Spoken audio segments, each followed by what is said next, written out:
Let's go walk with the folks.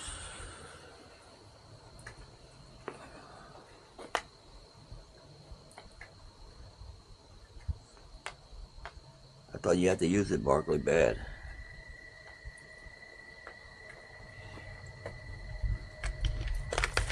Oh, man. Yeah, you do. Hold on, Lucy. Yeah, it's been raining and storming all day yesterday into the evening.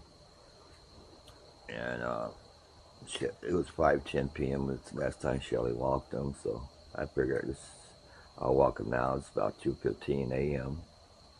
Figured he had to go bad. But he was on the bed just bouncing around all morning. We're behind on the rainfall anyway, so we needed the rain. There she goes. Good girl, Lucy.